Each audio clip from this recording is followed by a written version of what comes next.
Welcome to the Friendly Moms Club podcast with Jen and Karlee. We're the new mom friends you didn't know you needed. We are creating a safe space to bring moms together, lighten the heaviness, and find joy in the everyday moments.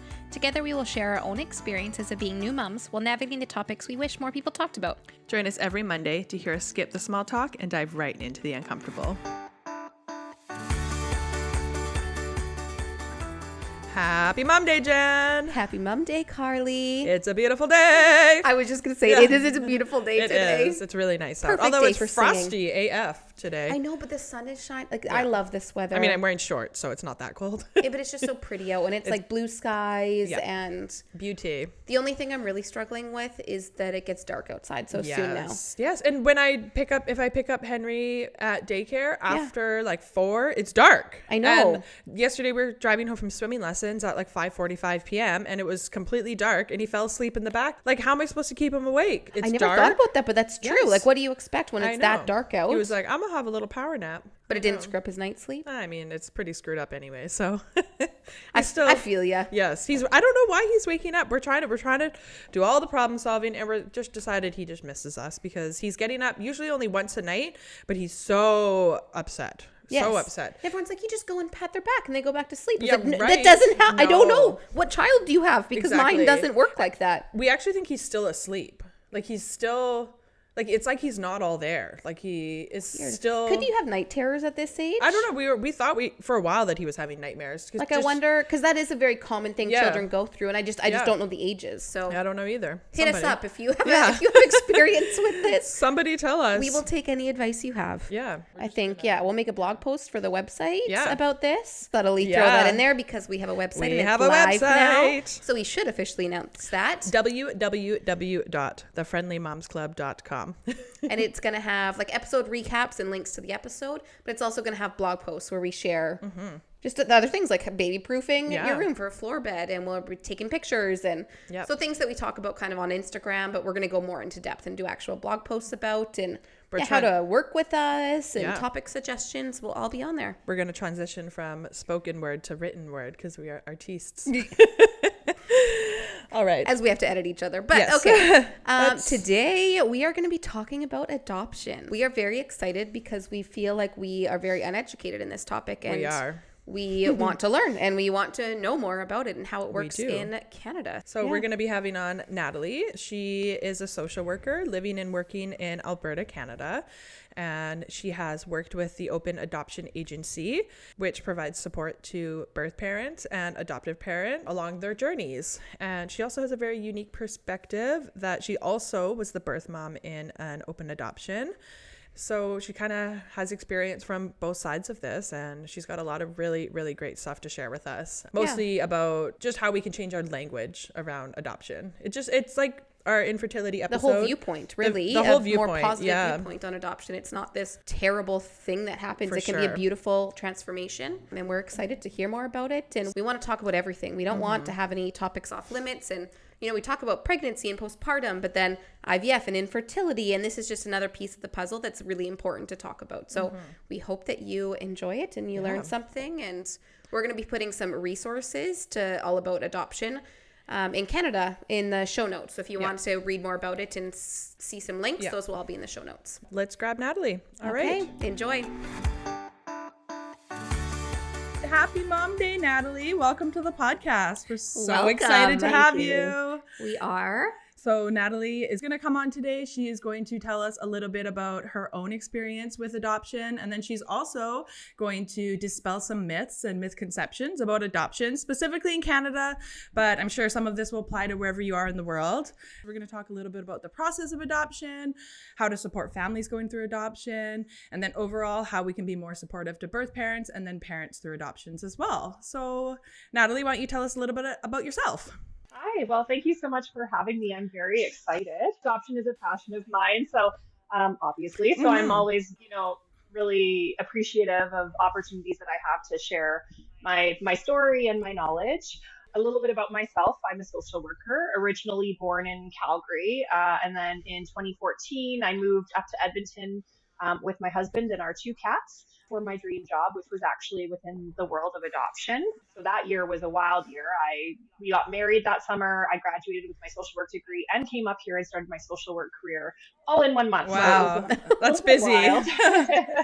Yeah, but but yeah, everything is lovely up here in Edmonton, and so I worked in the world of adoption for about 7 years, and now currently work in long-term care for the last two.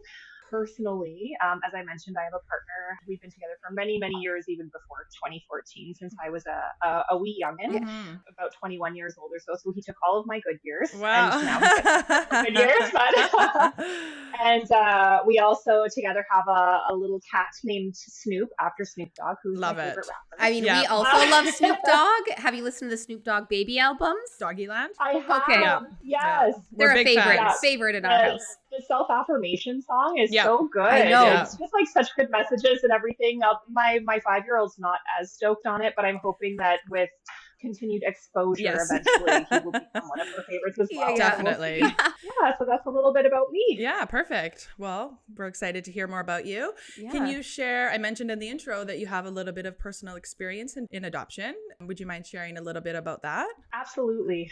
First and foremost, before my work in adoption, that, began because of a personal experience and passion of mine.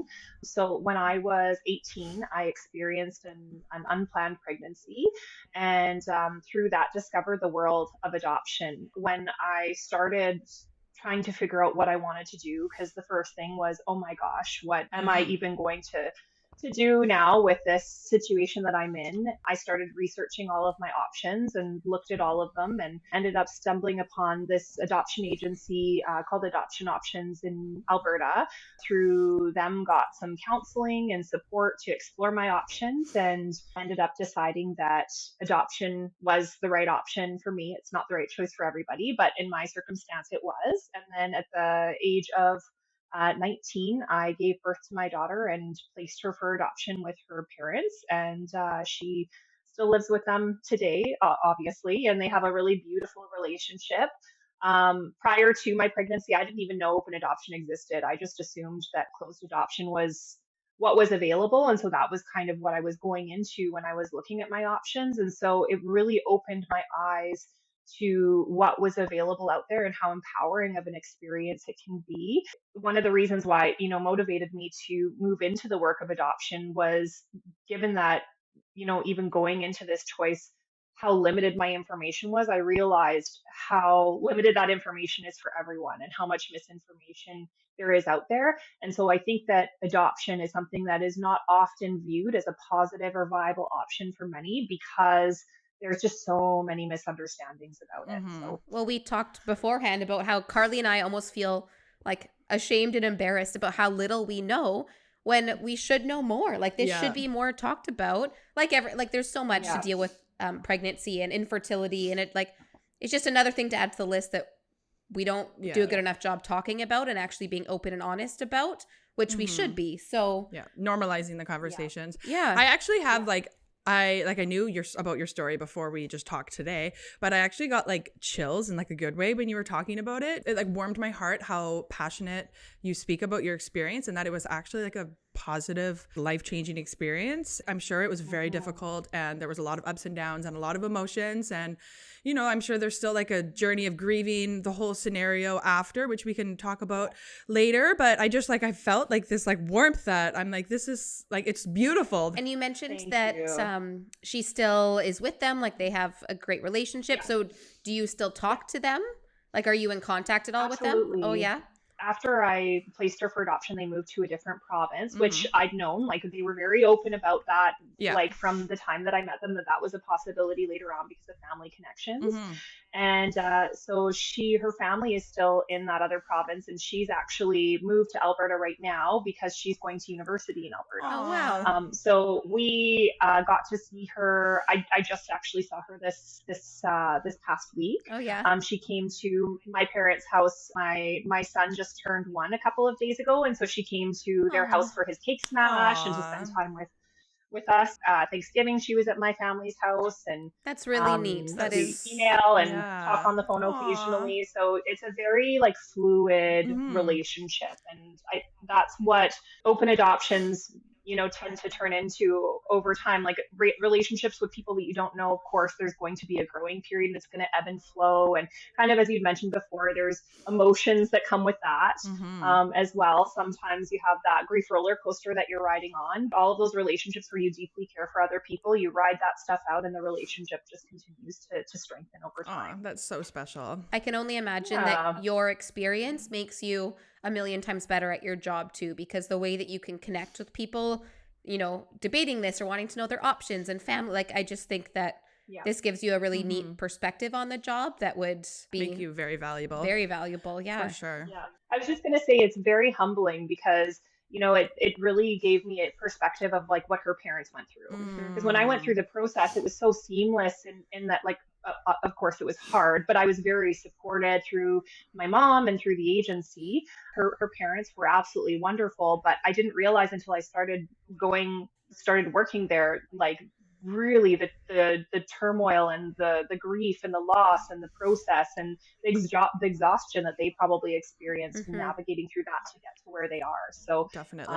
So it was very humbling in that perspective as well. For sure. Before we get into adoption in Canada, can you just speak a little bit about what is the most common reason people seek adoption in Canada? So the parents through adoption on that side. So adoptive parents, the vast majority are experiencing or have experienced infertility. Okay.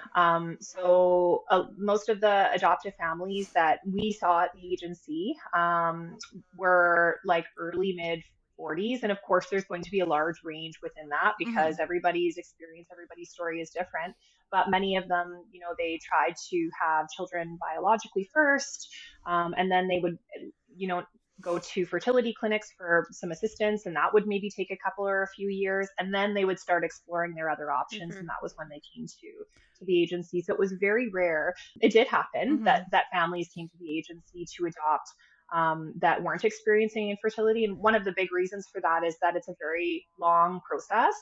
And I think that there is this thought that there are all these children that are available for adoption, when the reality is that there aren't. It's a very long wait list for adoptive families. There are no guarantees with that process. And so if you want to move through that process, it's a really significant commitment. You're not going there and you're going to be placed, the next day. It's years and years often for families to wait to adopt. Usually the infertility is kind of the guiding piece to that. I see. Can you share a little bit about the process of adoption in Canada? So you mentioned that it can take years and years because we don't know much. No problem.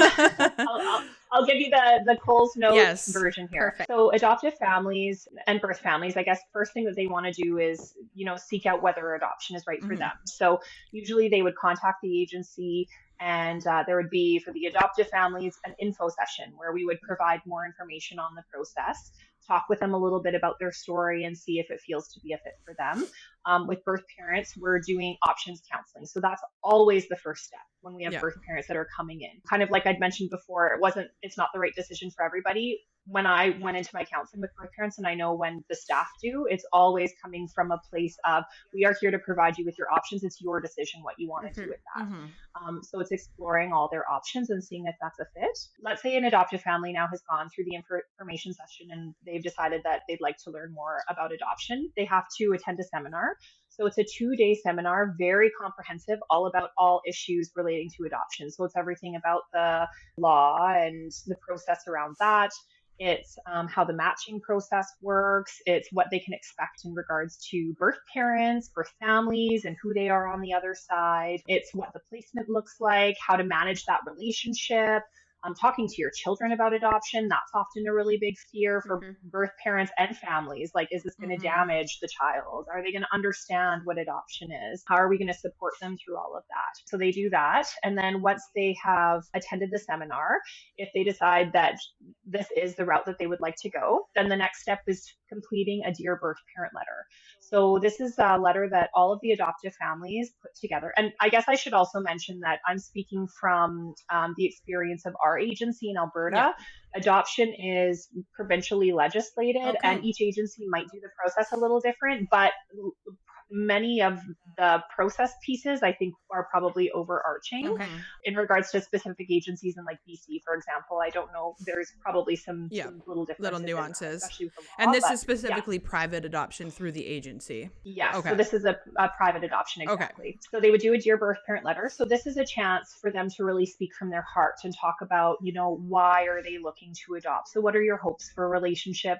Who are you as people? What are your hopes for your child? And just kind of like paint a picture.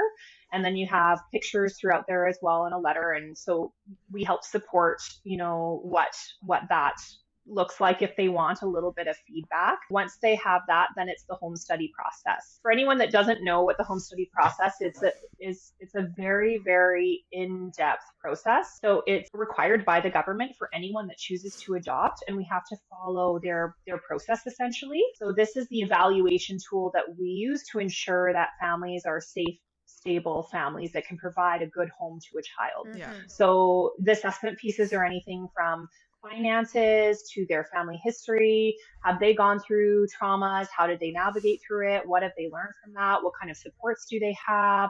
Things like, criminal history, essentially anything that a birth parent would want to know in making that decision are things that the social worker will be digging into. It's a really scary thing for adoptive families because often there's a worry of, oh my gosh. Yeah. And so there's often a worry of, oh my gosh, if I'm like imperfect, are they, not going to approve me? Are birth parents not going to like me? But the reality is that no one's perfect.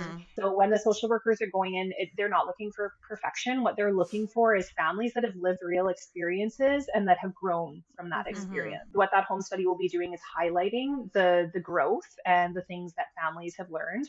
Often what I saw many times throughout my career there was the things that families were self-conscious about, that they thought that birth parents would just totally dismiss them over, were the things that they connected with them over. Wow, yeah. So, oh my gosh, I've grown up in a home where, I didn't have positive family support, and this person had the exact same thing, and look at where they are now. They're stable and they have a good relationship, and that was the thing that drew the birth parent in. So we always preach how honesty is such an important piece, because you never know what it is that birth family is going to connect to. Definitely. So it sounds like it's less about being perfect on paper, and it's a lot more about actually sharing like not your honest, but like your life and what you've been through, but then also like how you've grown from that, what skills you've learned, like how you're able to support somebody else now, kind of like how you are going to help end generational trauma a little bit, like how you're the cycle breaker, like to highlight those strengths about like real people,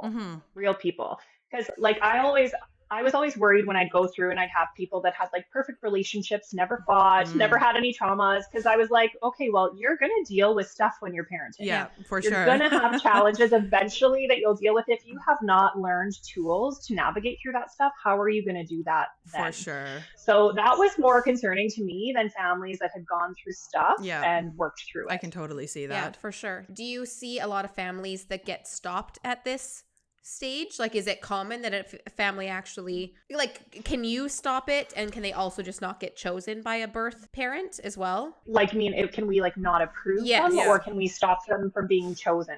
Non-approvals were like, I never had one during my time. So they're very rare then. They're very rare. Okay. The one situation that I can think of where there was a non-approval was where we found out that a family had like blatantly lied to us about something on there. So at that point, like when we are completing the home study, we're signing that this document is a true legal document. Of course. And so if a family's lied to us, there isn't that trust there. And so that's when we run into issues. Yeah. Okay. No, that makes sense. So it's...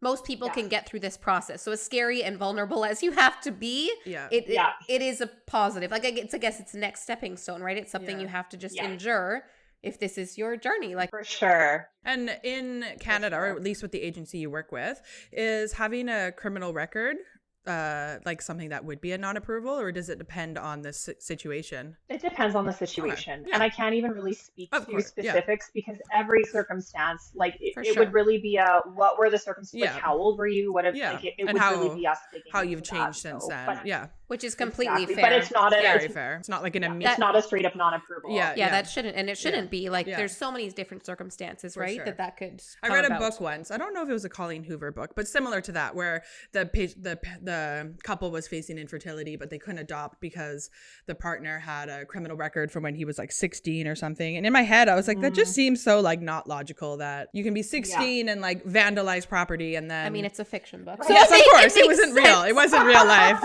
It wasn't real. But in my head, it got me thinking, like, is that actually true? But when you know nothing about adoption, you're like, maybe this is true. Maybe, right? Like, here we are. This is why we are learning. Yes. Okay. Well, and it also might have been pulled from American sources. Of course. And I find that a lot of the information that's fed to us is American. Got it. So a lot of the fears that we have is from information that's fed to us through American TV, movies, that kind of stuff. Yeah, so, Grey's Anatomy. And they do it quite differently than exactly. Not really based in reality, but yes, for sure. So you were talking about the home study. So after the home study, then the family is what we call paper pregnant, or what a lot of families like to call paper pregnant. That. Then they're sitting on the list and they're waiting for a match to come to them. During that time, they have to do annual updates, so that they meet with a social worker once a year, where it's much shorter than the home study, of course. The update is just to see like what's changed over the last year. Once they're on the list, it's like I said, just waiting for a match to come in. So how the matching process works. So when we have, and now I'll kind of flip to the birth parent or birth family a little bit.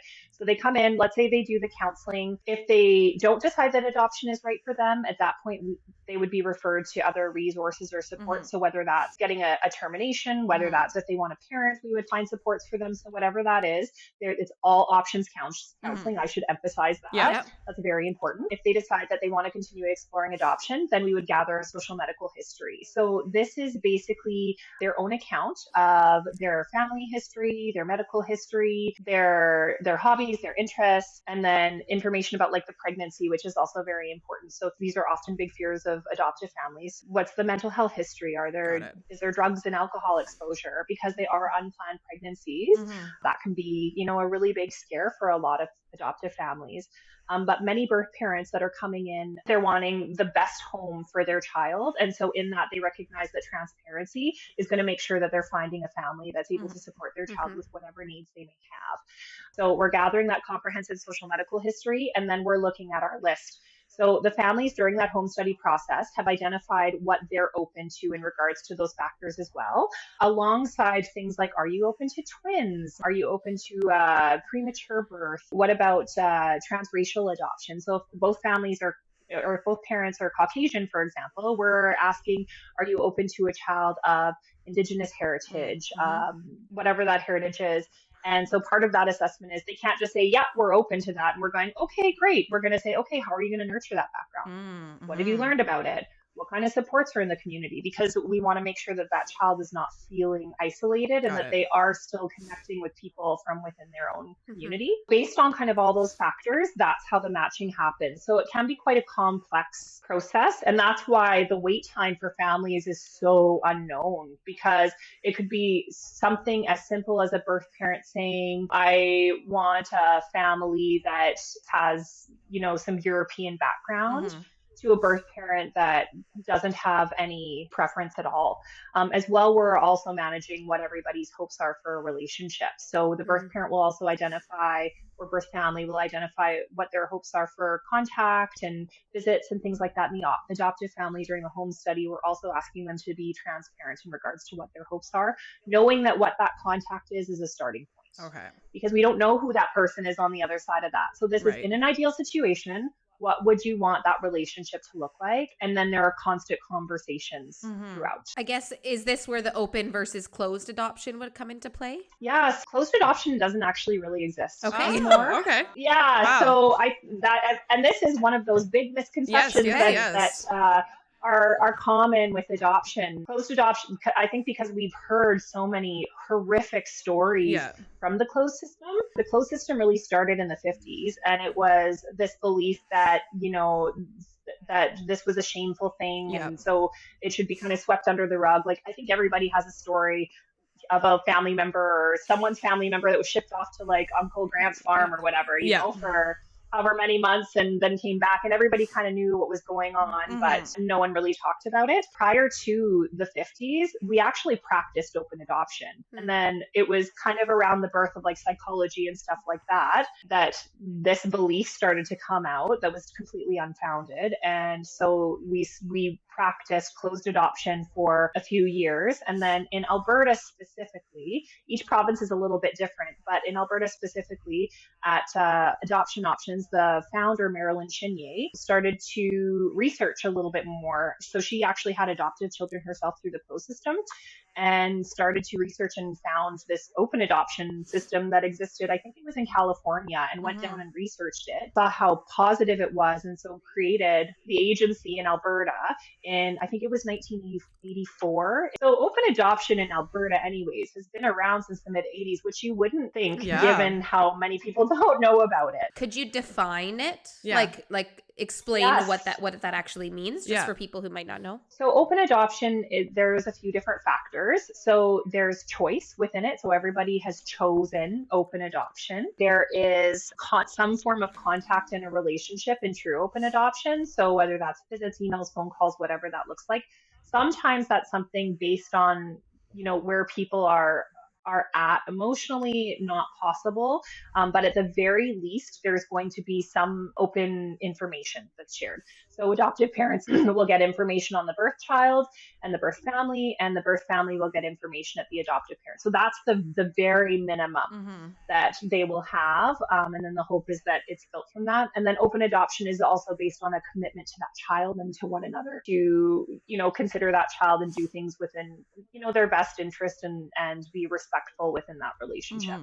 Now, the level of contact, is that like predetermined at birth, or is that something that's always evolving based on like what both like the adoptive parents and the birth mom or parents want? Can it change? Yeah, good question. It certainly can. So contact is, and this is one thing that can be really scary for a lot of birth parents going into it. It's not legally binding, the contact that's decided. So it's a morally binding contract. Yeah. So there's contact that's talked about, when the birth parents or birth family meets the adoptive family, and then it's revisited, throughout until that baby arrives. And then at the hospital, birth parents being checked in with to see, what are you hoping going forward? Do you want them to reach out to you? What would you like? And so it's something that's kind of often renegotiated throughout.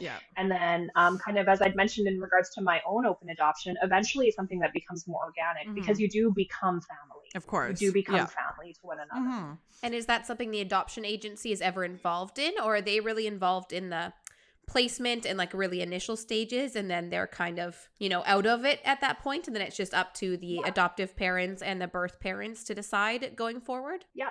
So usually it's something that is like once the placement happens and kind of the post placement shortly after the placement is completed, then often the agency isn't involved. However, sometimes it does happen where people are needing some support later on. And so it does happen where they contact the agency and the workers will step in as support as needed. And how long are they able to step in until the child is 18, or is there like a time limit? Or no, there's no time limit. Oh, that's good to know. It sounds like every adoption within the private agencies, at least in Alberta, is like a open, using air quotes, open adoption, and then it's up to the birth parents and birth mom and adoptive parents to kind of negotiate what the contact will be like initially, and then it's kind of an evolving, like fluid process as time goes on. That's right. Okay. And I would say that open adoption is practiced like Canada-wide, and that's whether it's private or even public, it's still considered open adoption because there's at the very least that exchange of information. Got it. Okay. And then can you give us the Coles notes on private versus public? Okay, so I never worked in the public system, so that's a little bit harder for me to talk about. But essentially, the public system is where the government, so Children's Services, is involved. And if there's an adoption that happens with that, the government is the guardian of the child. So the government is the one that is making the adoption plan that's placing the child. Government adoptions, when people choose to adopt through the government, it's often much more complicated in that it's much older children. Got it. Children from the government aren't available for placement at newborn. Even when birth parents choose to place their children through the government, the children still aren't available for many, many years. Wow. Yes. And then in that case, they're living in foster homes at yeah. that point? I think I always thought I believe so. Yeah. Okay. every adoption was public, and then there was just like only some that were private, but really it's probably the majority are private adoptions, and then it's just like the special circumstances more that are public. Like for the average adoption, people are most likely going to go private then. For adoptive parents? Yeah. I'm not sure. Yeah, Okay. I don't know what the government side looks for. I think it would just depend on what they were looking for. So if they're looking for that newborn experience, then a private agency would be the route to go. If they were looking for an older child, maybe, that has a much longer history, then the government would probably be the route they would go. And I know that this isn't the area you worked in, but then another option is also international adoption, right? Yeah, so you go through an agency. Yeah, so like Adoption Options did international as well as domestic, even though international wasn't my realm. But families would choose what country they would want to adopt from. Often there were like kinship adoptions, so it would be family members in different countries. Depending on it's very, very, very complicated. You have to work within that, whatever that country's legislation rules are. There are a lot of factors that can impact, what children are available for adoption when disasters that happen in the world. So like Haiti, for example, when there was that earthquake a number of years ago, closed their doors for international adoptions during that time. Okay. So there are a lot of unknown factors that can happen with that route. Yeah. So want me to continue with the process? Oh, yes. Okay. We went on a tangent. It's okay. I kind of went off here too. So that's how it goes. So once we do the matching, let's say that we have a birth parent that's looked through the Dear Birth Parent letters, and they found a family that their heart really connects to, or a couple. Then they have access to the home study to review that. From that point, then they choose a family that they want to meet. So it's not like an interview process where they get to pick multiple families, because we recognize that it's a huge emotional investment for families as well. And often it's, been years of waiting. So we don't want to put them through, more stresses if that is unavoidable. And so birth parent would choose the family that they want to meet. And then at that point, there would be a match meeting that would be scheduled with the social worker there to help facilitate. And everybody would kind of come in. The social worker would help kind of direct the conversation. And this is when they just get a chance to get to know one another. Talk a little bit more about their hopes for the baby, naming the baby, their hopes for a relationship, that kind of stuff. Usually the match meeting is just a solidification of a connection that's already there. It's very rare that after the match meeting, it doesn't continue forward. If there are, unknowns or questions about it, or, there are things that are still uncertain. I mean, nothing's guaranteed, but if there are some real things that the social worker is aware of or sensing that they think the adoptive family should know, then that would be communicated to them so that people have all the information they can to prepare as best as possible. So after the match meeting, once, that connection is solidified, then it's essentially just planning and waiting for the baby to arrive. During that time, there would be discussion around a hospital plan. So who would be at the hospital? When would people arrive? How much time do they want to spend with the baby? When do they want the adoptive family to come and take over the care of baby? Do they want to breastfeed? All those kinds of things would be discussed. So there are as many unknown factors as possible. Then the hospital is just really supporting the birth family at that time. The hospital is the peak of the adoption plan, because you can plan as much as possible and prepare and talk about, visualize what this is going to be like. Think about, how are you going to feel? Just imagine yourself holding your baby. How do you feel about that? Does adoption, still feel, right to you in that moment? So doing all of those things and talking through all of those scenarios. And then once the birth parent has been connected with and they have identified, yes, adoption is still the route that I want to go, at that point, there would be legal documentation. They would meet with a lawyer and the adoption consent would be signed. So nothing legal is signed until after the baby is born, and the birth parent is of clear mind and is able to identify that, yes, this is still the decision that they want to make, or birth parents. And there are, of course, many circumstances where it's, birth mother, birth father that are there as well. So well, I have two questions. One, does this happen in the hospital with the actual signing of the legal document, or is it typically, because I guess for the adoptive parents to actually leave with baby, it would have had to be finalized, right? Yes. Yeah. So typically and like there are lots here. I'll talk about this first. So typically the adoption consent is, 24 to 48 hours after the baby's born. Because if the birth parent has had medication that she's been given while she, was in labor and delivering, we want to make sure that's cleared out of her system first before we're getting her to sign a legal document. Of course. So typically that is the time period for when that's done. There are circumstances sometimes where birth parents go home with a baby, and then they meet with a lawyer after and sign consent if they're wavering. Got it. So the last thing that we want to do is have a family go home with a baby and have a revocation. Yeah. That is the most heart-wrenching thing, and it's hard for everybody involved. It's devastating for adoptive families. It's hard for birth families. Often they've built a connection with adoptive families at this point and don't want to hurt them. And then thinking about that baby as well, there's that attachment piece to consider too. So, but I would say the vast majority are done at the hospital within 24 to 48 hours. Okay. Then we have there were circumstances where there are older children, and then that's like a whole different process. And there's a transition plan that's done, of course, out of the hospital where consents are signed when, that transition is worked through and everybody's kind of ready. How often would you say that actually happens, that a baby goes home with an adoptive family and that they do, or is there like a period that mom has to change her mind? Like, can you go through kind of that piece of it?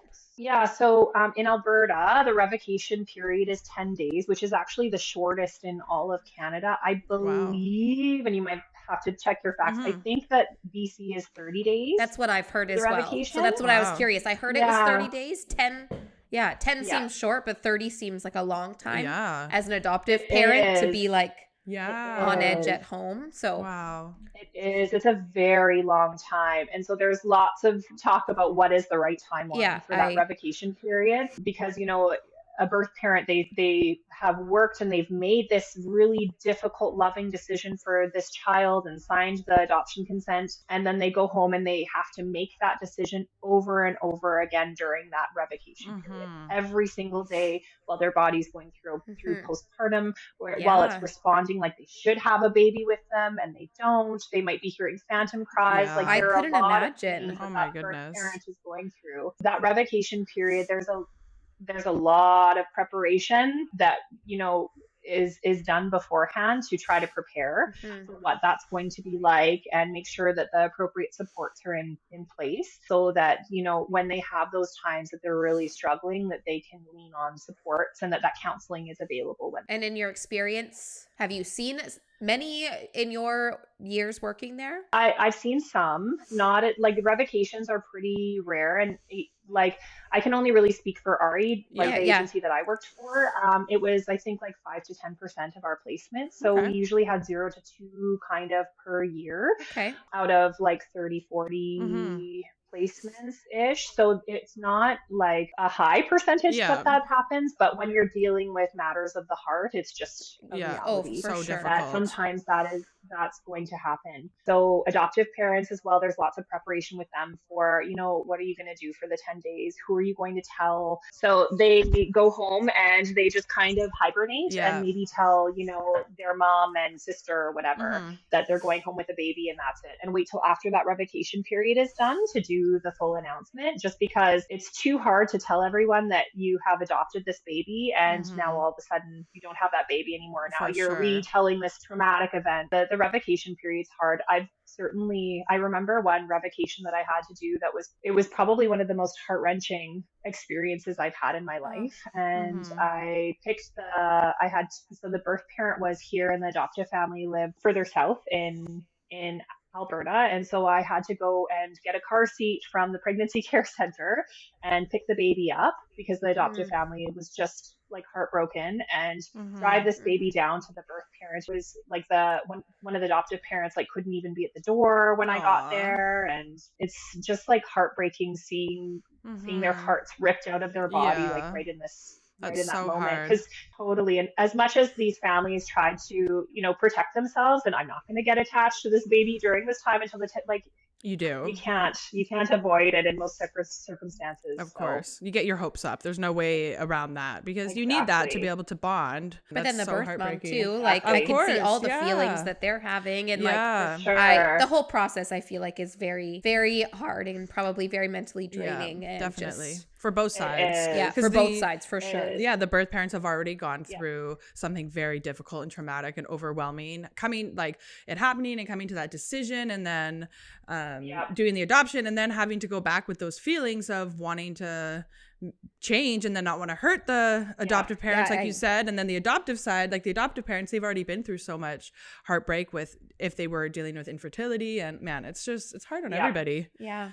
Oh, Totally. There's so many peaks and valleys in that process. It's hard to get your footing. That would be very emotionally draining as a job too. Absolutely. Like just for you, like as a social worker that's working in this field, I feel like that's it would be hard to do long term just because of the like toll that would take on your emotions, right? Especially if you're having your own children and you're going through your own postpartums and hormones, and then seeing all of this, I would just cry every day at work. Like of good happy tears and sad tears, I'd probably just be crying all the time. Well, we've definitely had our fair share of tears and laughter in the office, and a little dark humor sometimes to survive. And I think that's what you have to do when you work in we all get these that really emotionally draining jobs, but it makes a big difference to have a supportive team for sure. And I was very lucky to have that at my time. That is important to have people that you can actually lean on and support each other. And this is just a quick question. Can you use an adoption agency in any other province? Like could someone in BC want to use adoption options in Alberta, or do they typically stay within province? So because it's provincially regulated, you have to stay. So adoptive parents have to stay within the province that they're in. Okay. The birth parents can go between different provinces. Each province has to be able to work together because there's different laws and legislation. It's often like this government's talking to this government and figuring it out. Yeah, it can happen, but it's much more challenging. But you have like Saskatchewan, for example, when 2 years ago, I'm not sure if anything's changed. You know, when I was at the agency, there was no private adoption agency in Saskatchewan. And so we would have birth parents reach out to us that wanted to make an adoption plan but didn't want to place through the public system. Yeah. And they didn't have any options. So that was something that happened occasionally. Okay. And so you touched on this a little bit about, I don't want to say like, is it right to say the like benefits of going through a private adoption as a birth parent? I mean, I think that like each, like the private and the public systems each serve a very different purpose. I mean, the goal is always the same. It's making a decision that has the child's best interest in the center of that. That's ultimately what we want. We want safety and stability and permanency for children. Private agency, like the one huge advantage is that the birth parent's able to choose where that child goes. There's that opportunity for, that open connection without, a third party that's managing all of that. Sometimes that's not appropriate depending on the circumstances, and the government has to step in. When you look at outcomes, it is a healthy outcome overall when you're considering all those factors. And is there any like financial cost to birth parents getting involved with a adoption agency? No. Okay. The services are free for birth parents and free lifelong. Oh, that's good to know. And then I know this is always like a hard one, but is there an estimate, like kind of what you could expect for a cost for being an adoptive parent? So that would probably be best to check with the specific agency in the specific province. And there's also a lot of unknown factors around that. So the way that adoption options worked is that it was pay for the fees as they're provided. When you attend the seminar, you pay a fee for that.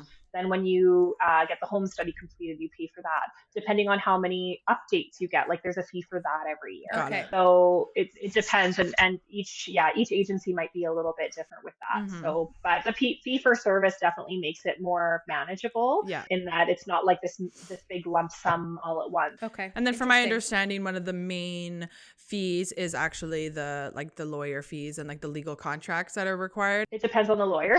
Fair, yeah. To be honest, I've worked with some lawyers that charged much more than others. It just kind of depended on where, when, how the placement happened.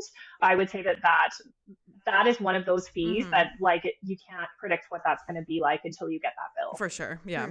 Yeah. Classic with lawyers. Yeah, I know. Yeah. Yeah. So we talked about the process, but can you just highlight some of the terminology that sometimes people use that's insensitive that we don't know is insensitive. What we use and what people use like in movies and media is like the phrase to like give up for adoption, like to give up a baby, which now that I'm learning more about adoption and the fact that most private adoptions are they're open, like you're not giving up. Can you just speak to that a little bit? Yeah, thank you for mentioning that, because that term is the bane of my existence. Yeah. I shudder every time I hear it. And every birth parent that I've ever talked to, I used to run the birth parent support groups. And so that would often be a common theme that would come up. It was how people talked about adoption and the terminology that they would use, and not recognizing the impact that had. Of course. And you're right, giving up, it's just not symbolic at all of what that actual process is.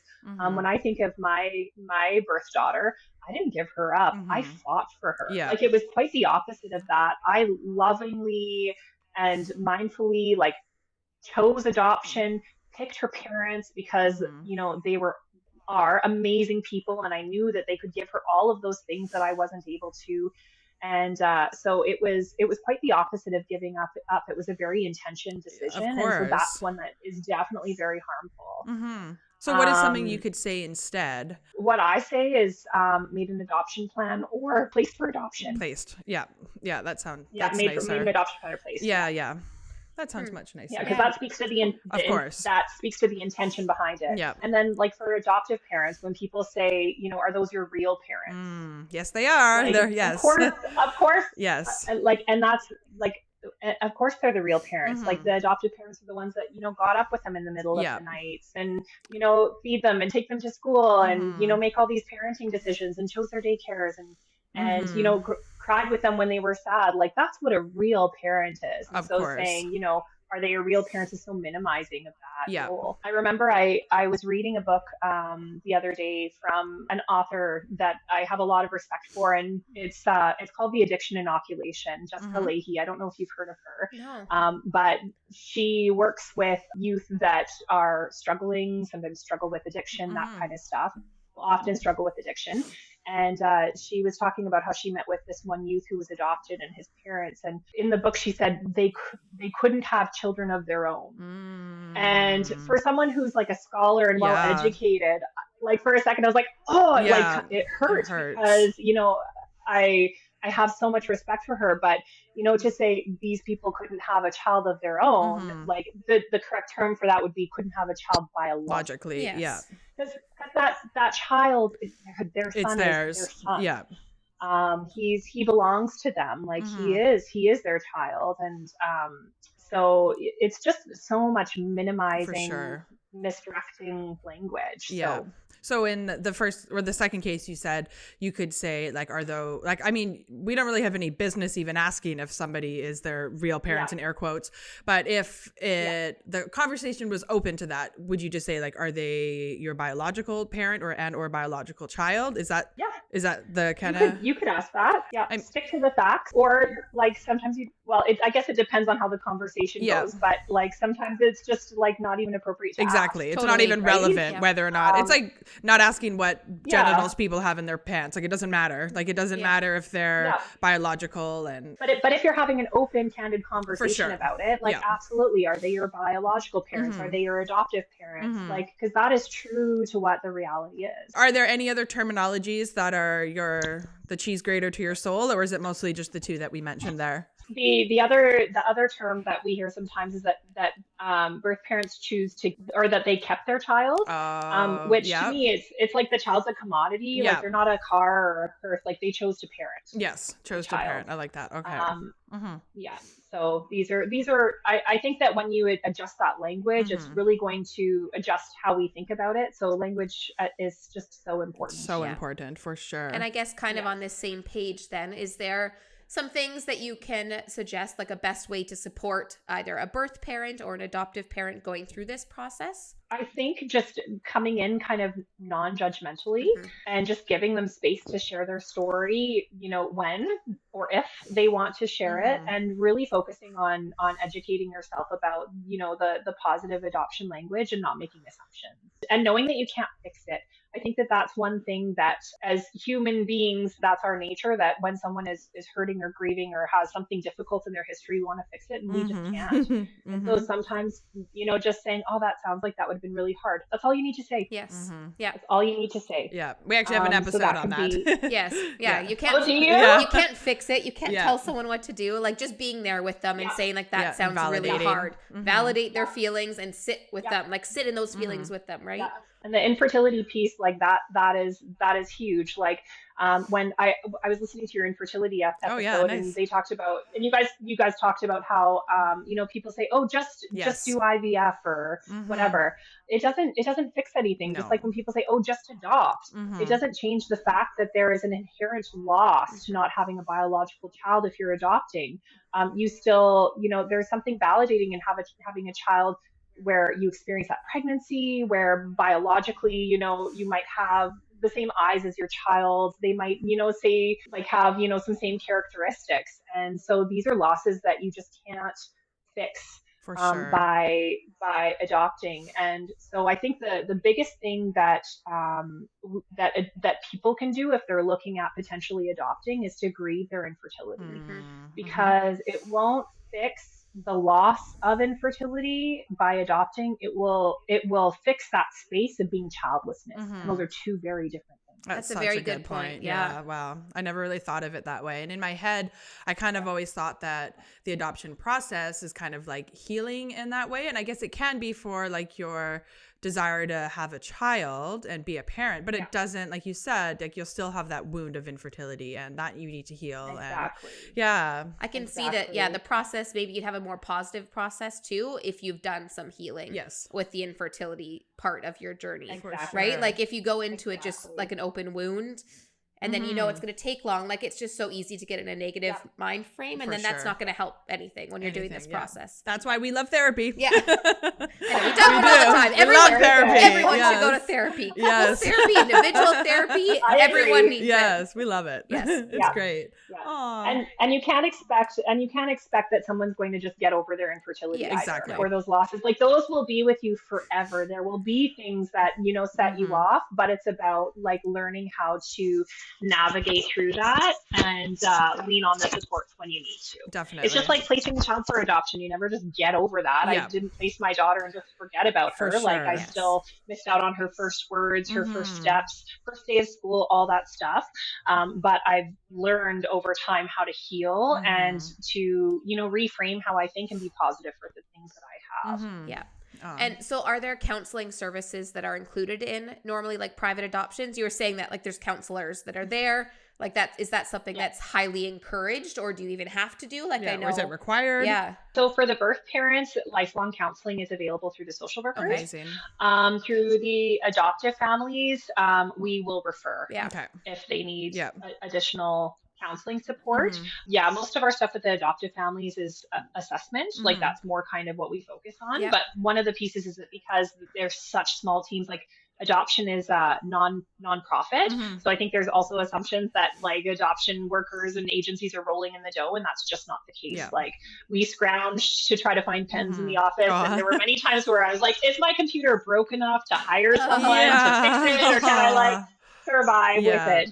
It's really kind of trying to focus our resources where it makes the most sense in supporting everyone. And so the birth parents often need that support. Adoptive parents usually can access that, but we of course certainly refer out when needed. For sure. And I guess it's not, like you said, it's not a requirement, but in the home study, if you've demonstrated that you have done something like therapy, then it's obviously, I'm guessing, like a plus or a bonus. It's do you know what I mean? Does it? Am I making sense? But it shows that they're working on themselves and that they're putting effort in and that they're like working on their growth and healing. And I think it's always a positive if someone goes to therapy. Yeah. I think it used to be such a negative, like you go to therapy, like weirdo, you must be crazy, or like, whereas now if someone tells me they go to therapy, I'm like, look at you go. Like I just am so happy to hear it. And I'm like, wow, you are like a healthier person. Like you are stronger than most because you recognized the need to go. Like to me, it's a strength to go to therapy, and it's not a weakness where it's the misconception. And I think I used to think adoption was not a weakness, but like just such a sad story. And I think in talking to you today that I could see the complete like happiness and joy it could also bring through this like open adoption process, which is just not a way I thought of it before. Like it was always a sad story to me, but to see the like joy and to hear about your own personal story, just seeing the like the flip side of that can actually be like a truly happy, life-changing, good experience for everyone, is really, it's just really nice to hear it in that way, in a positive way, and how you speak about it is just really nice. It is nice. It's so special.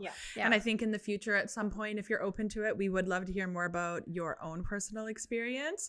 That one I know will be a little bit more of like a vulnerable, a little bit tougher. So that's something if you're open to one day. If you're ever open to it. There's so many other things to talk about, and because there's a lot to go on, like a birth parent, and you're going through hormones and like lactating, and then if you have like there's so many other things with adoption that can come up. But I think it was really good to learn about the process today and kind of how it happens, at least it is in Alberta, but I think that I'm sure there's overarching similarities across Canada at least. And I think for me, the main takeaway from today is the terminology, and one, like my mindset towards adoption.